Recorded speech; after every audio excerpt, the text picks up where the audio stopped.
They didn't walk away because you lacked confidence. They walked away because your confidence was performance, not presence. You thought confidence meant speaking up, but real confidence knows when to shut up. You believed confidence was about proving yourself, but true confidence never explains itself. Here's the truth that cuts deeper than any rejection. You've been performing confidence your entire life, and everyone could see through the act. The forced smile, the overcompensation, the need to fill every silence with proof of your worth. You thought if you just acted confident long enough, you'd become confident. But all you became was exhausted. There's a particular kind of humiliation most people never talk about. It's the humiliation of being confident in public but insecure in private, of walking into rooms with your chest out and your voice strong, only to go home and replay every interaction, wondering if they bought it, wondering if they saw through you, wondering why, despite all your effort, you still feel invisible. You've been taught that confidence is about what you do. Speak louder, stand taller, take up space, make eye contact. But what if I told you that real confidence isn't about what you do at all? What if the most powerful trait of the truly confident is what they refuse to do? Most confidence advice is backwards. It teaches you to act confident, not be confident. It tells you to fake it till you make it, but what you're really doing is performing authenticity, which is the most inauthentic thing you can do. And people feel it. They sense the desperation underneath the bravado. They smell the need underneath the swagger. Real confidence doesn't announce itself. It doesn't perform. It doesn't beg for validation or recognition. Real confidence is so certain of itself that it doesn't need your approval to exist. And that terrifies people because they can't control what they can't understand and they can't manipulate what doesn't need them. Machiavelli wrote, "Everyone sees what you appear to be, few experience what you really are." The world is full of people appearing confident, but the truly confident are so rare that when you encounter one, you feel it in your bones. They don't try to convince you of their worth, they don't explain their decisions, they don't justify their existence. They simply are. And that presence is so magnetic, so undeniable, that everything else in the room adjusts to accommodate it. This isn't about becoming someone else. It's about stopping the performance and becoming who you actually are underneath all that desperate trying. What I'm about to share will fundamentally change how you move through the world. This isn't surface-level confidence tips. This is psychological sovereignty. If you're serious about never being overlooked, disrespected, or underestimated again, then you need to subscribe to this channel right now, because what comes next is going to challenge everything you thought you knew about power, presence, and Machiavellian wisdom. Hit that subscribe button and the notification bell, because this kind of raw truth about human psychology and Machiavellian wisdom doesn't get taught every day. Understanding real confidence. Let's start with why everything you've been taught about confidence is designed to keep you weak. The confidence industry is a billion-dollar machine that profits from your insecurity. They sell you techniques, tricks, and tips that keep you dependent on external validation. They teach you to perform confidence because performed confidence is fragile, and fragile confidence needs constant reinforcement, constant products, constant guidance. But true confidence can't be sold because it can't be taught. It can only be discovered. It exists independent of techniques, independent of approval, independent of anything outside yourself. And that's dangerous to an industry built on your dependence. The difference between confidence and sovereignty is this. Confidence is what you do. Sovereignty is what you are. Confidence is external performance. Sovereignty is internal state. Confidence seeks validation. Sovereignty doesn't need it. Confidence explains itself. Sovereignty exists without explanation. Society benefits from your insecurity disguised as authenticity. They want you vulnerable, open, constantly sharing, constantly explaining, constantly performing your inner world for their consumption. Because as long as you're performing, you're not powerful. As long as you're explaining, you're not commanding. As long as you're seeking understanding, you're not creating respect. Here's what they don't want you to know. Humans are wired to respect what they can't fully understand or control. We pursue what retreats and dismiss what advances. We crave mystery and take transparency for granted. Your need to be understood, to be seen, to be validated is actually what makes you forgettable. The neuroscience is clear. When you're performing confidence, your brain is in a state of chronic stress. You're constantly monitoring how you're being perceived, adjusting your behavior based on others' reactions, seeking external confirmation of your worth. This creates a feedback loop of insecurity that others can sense subconsciously. But when you operate from genuine sovereignty, when you're unmoved by others' opinions, your nervous system is calm. And calm is magnetic. Calm is powerful. Calm commands attention without demanding it. Throughout history, the most respected leaders weren't the ones who explained themselves the most. Marcus Aurelius wrote in his private diary, never intending for publication, "Very little is needed to make a happy life. It is all within yourself, in your way of thinking." He understood that true power comes from within, not from others' recognition of that power. The Stoics had a principle: control what you can control, accept what you cannot control. Most people have this backwards. They try to control others' opinions while neglecting to control their own responses. They seek to control external validation while their internal state remains chaotic. What is the most powerful trait? Now here's the revelation that will change everything. The most powerful trait of the truly confident isn't courage, isn't charisma, isn't competence. It's the ability to remain unmoved by the need to be understood. Let that sink in. The most confident people you've ever encountered didn't try to make you understand them. They didn't explain their decisions, justify their choices, or seek your approval for their existence. They simply were, and that presence was so solid, so unshakable, that you either adjusted to it or removed yourself from it. This trait means you don't explain yourself to people who haven't earned explanations. You don't seek validation for decisions you've already made. You don't justify your boundaries, your choices, or your standards. You exist independent of others' opinions, approval, or understanding. And this is extraordinarily powerful because it creates what psychologists call psychological gravity. Just as massive objects in space bend reality around them, people who are unmoved by the need to be understood bend social dynamics around them. Others find themselves explaining themselves to you. Others find themselves seeking your approval. Others find themselves adjusting their behavior to match your energy. This trait establishes you as the frame setter in every interaction. Frame control is about who defines reality in the relationship. When you need to be understood, you're operating in their frame, seeking their validation, playing by their rules. But when you're unmoved by that need, you become the frame. Others enter your reality instead of you entering theirs. It protects your energy from vampires disguised as relationships. Vampires feed on your need to explain, to justify, to seek understanding. They ask probing questions not out of genuine interest, but to make you perform your worth for their entertainment. When you're unmoved by the need to be understood, you starve these vampires. They can't feed on what you don't give away. This trait forces others to rise to your level instead of you descending to theirs. When you stop explaining yourself down to their level of understanding, they have two choices: rise up to comprehend you or remove themselves from your presence. Either way, you win. Machiavelli wrote, "The lion cannot protect himself from traps, and the fox cannot defend himself from wolves. One must therefore be a fox to recognize traps and a lion to frighten wolves." Being unmoved by the need to be understood is your fox-like cunning. It's not about being heartless. It's about being strategic with your heart.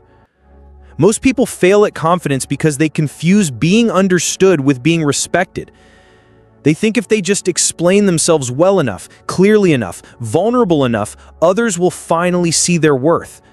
But explanation and respect operate on different frequencies. Respect comes from presence, not from explanation. They think vulnerability always builds trust, but timing and context matter. Vulnerability with someone who hasn't earned it isn't authentic. It's strategic manipulation disguised as openness. Real vulnerability comes from strength, not from need. The psychology of mystery is fundamental to human nature. We are hardwired to pursue what retreats and dismiss what advances. This isn't cruelty, it's biology. The Zeigarnik effect shows that our brains create mental loops around incomplete information. When someone is a complete open book, our brain stops being curious about them. When someone maintains mystery, our brain can't stop thinking about them.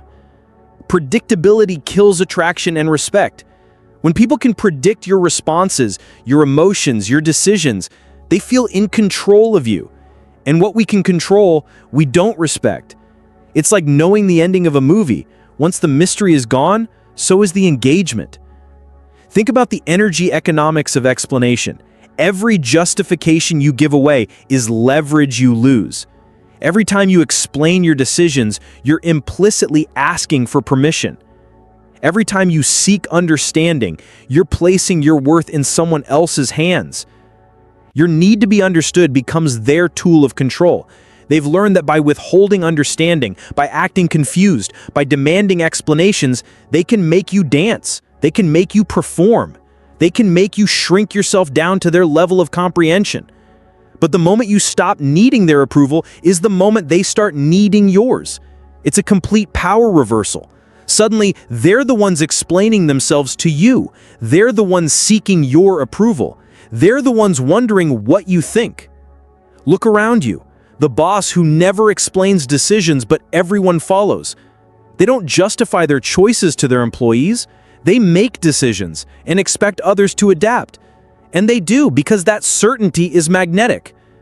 The friend who rarely shares personal details but everyone wants to confide in. They don't overshare, don't explain their private life, don't seek understanding for their choices. And paradoxically, this makes people trust them more, not less. The partner who maintains some mystery and remains desired. They don't explain every thought, justify every feeling, or seek approval for every decision. And this mystery keeps the attraction alive, keeps the respect intact. The confidence you feel internally literally changes the energy you project externally. And people respond to energy before they respond to words. They feel your state before they hear your explanation.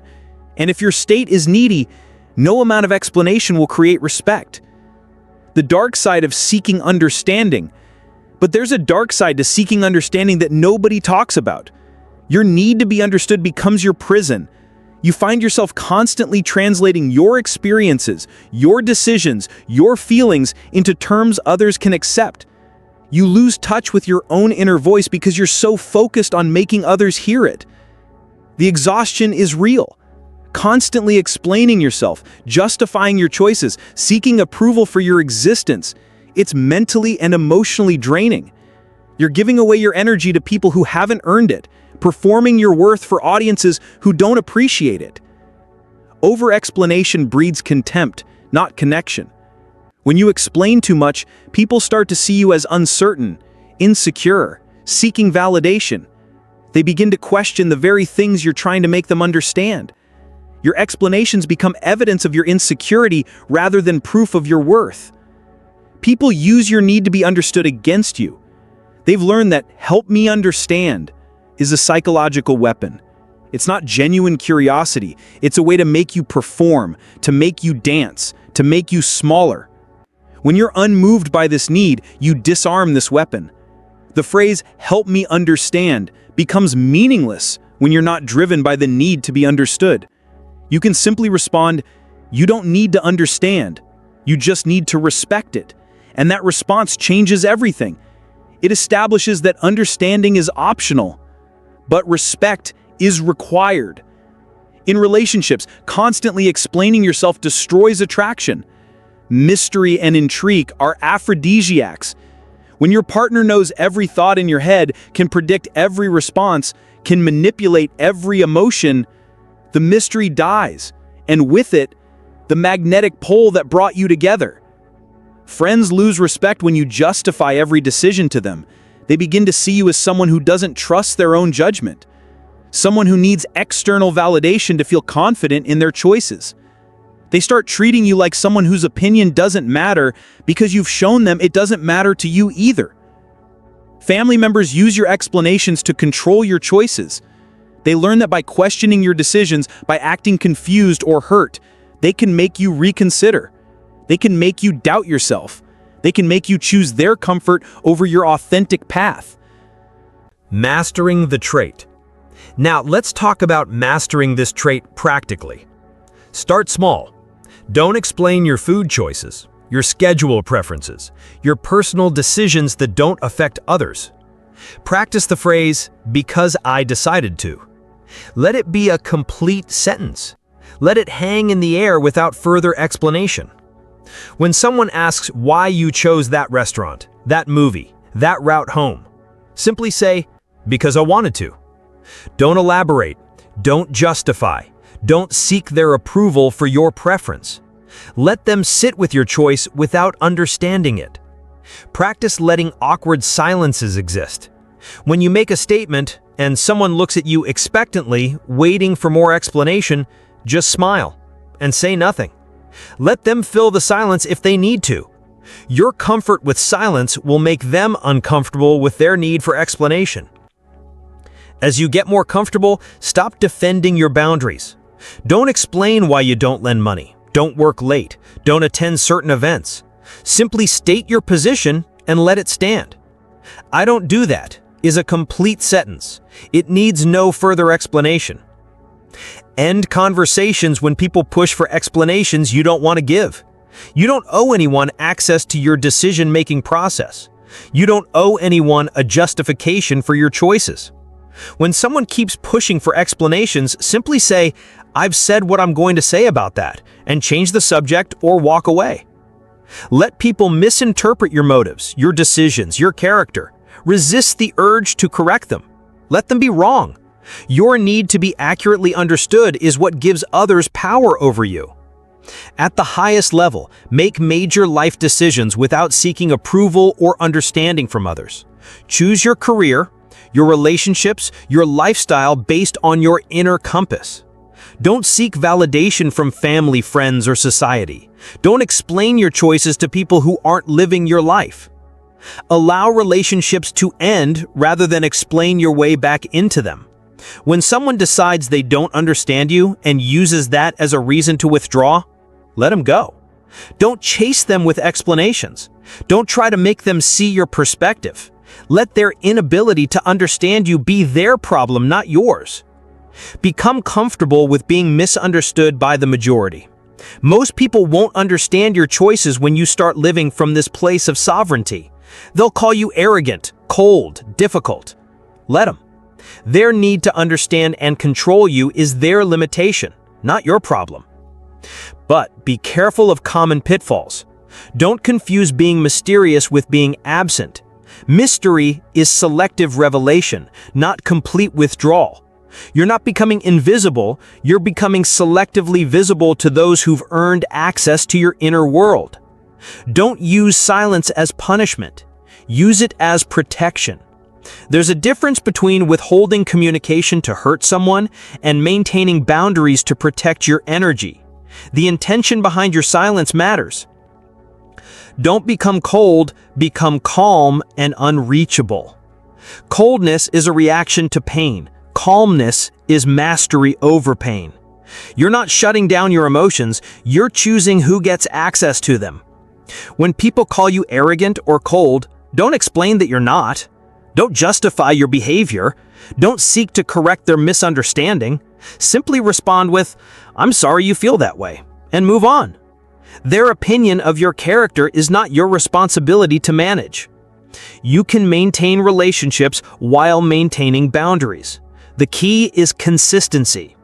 Don't explain your boundaries, but don't be cruel about them either. Be kind but firm. Be warm but unreachable. Be present but not available for manipulation. The internal work is crucial. Build genuine self-worth so you don't need external validation. This comes from living according to your values, achieving goals you set for yourself, developing skills and capabilities that make you genuinely valuable. Develop inner certainty so others' confusion doesn't shake you. Know who you are, what you stand for, where you're going. When your internal compass is strong, external opinions become irrelevant noise. Create an internal compass so strong that external opinions become irrelevant. This takes time and consistent practice. It means making decisions based on your values rather than others' expectations. It means disappointing people in service of your authentic path. The ripple effects. When you master this trait, everything changes. People start coming to you for advice instead of giving you unsolicited opinions. Your presence alone begins to command respect. Others start explaining themselves to you instead of you explaining yourself to them. You become the calm center while others orbit around your energy. In chaotic situations, people look to you for stability. In uncertain times, people seek your perspective, not because you're the loudest voice in the room, but because you're the most centered. Shallow connections fall away naturally. People who were only interested in manipulating your need for understanding find nothing to grab onto and drift away. This isn't a loss. It's a filtering system that removes energy vampires from your life. Deeper connections strengthen. People who genuinely appreciate you, who don't need to understand every aspect of your being to respect you, become closer. These relationships are based on mutual respect rather than mutual understanding, making them stronger and more authentic. You attract people who appreciate mystery instead of those who demand transparency. The right people are drawn to your sovereignty, your self-possession, your refusal to perform for their entertainment. These are the people worth having in your life. Professionally, your decisions carry more weight because you don't dilute them with justification. When you make a choice and stand behind it without explanation, people trust your judgment. They assume you know something they don't, and often you do. Colleagues and clients start trusting your judgment more. Your certainty becomes their confidence. When you're unmoved by the need to explain every decision, others assume your decisions are based on superior knowledge or insight. Your silence becomes more powerful than other speeches. In meetings, your few words carry more weight than lengthy presentations from others. When you do speak, people listen, because they know you don't waste words on unnecessary explanations. The integration. This trait doesn't exist in isolation. It's supported by other powerful characteristics: emotional self-regulation, strong personal boundaries, clear personal values, and genuine self-respect. Together, they create an integrated system of psychological sovereignty. Being unmoved by the need to be understood enhances all other confidence traits. It makes your courage more impactful because it's not desperate. It makes your competence more respected because it's not performed. It makes your charisma more magnetic because it's not needy. The synergy between inner sovereignty and outer respect creates a feedback loop. The more sovereign you become internally, the more respect you command externally. And the more respect you receive, the stronger your internal sovereignty becomes. This represents a fundamental lifestyle shift. You move from reactive to responsive. Instead of automatically reacting to others' expectations, you respond consciously based on your own values and priorities. You shift from explaining to existing. Your presence becomes your explanation. Your actions become your justification. Your results become your validation. You move from seeking approval to commanding respect. Approval is given or withheld by others based on their whims. Respect is earned through consistent demonstration of your values and boundaries. When you fully embody this trait, your life becomes your own. You make decisions based on your inner compass, not external pressure. You form relationships with people who appreciate your sovereignty, not those who seek to diminish it. You attract people who are comfortable with mystery, who don't need to understand every aspect of your being to respect and value you. These relationships are healthier, more mature, and more fulfilling. Your legacy becomes one of someone who moved through life on their own terms. You become an example of what's possible when someone refuses to compromise their authentic self for others' comfort or understanding. Starting today, stop explaining yourself to people who haven't earned explanations. When someone asks why you made a certain choice and that choice doesn't affect them, simply say, "Because I chose to," and let that be enough. Let them wonder. Let them assume. Let them misunderstand. Their need to comprehend every aspect of your being is their problem, not yours. Your job is not to be understood by everyone. It's to be respected by the right people. Your power lies not in being known, but in being felt. When you walk into a room, people should feel your presence before they understand your personality. They should sense your confidence before they comprehend your credentials.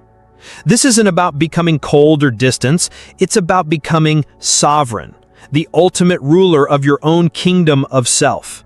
You're not shutting people out, you're being selective about who gets in. When you stop needing to be understood, you become impossible to ignore. Paradoxically, by caring less about others' comprehension, you become more compelling to them. By needing their validation less, you earn their respect more.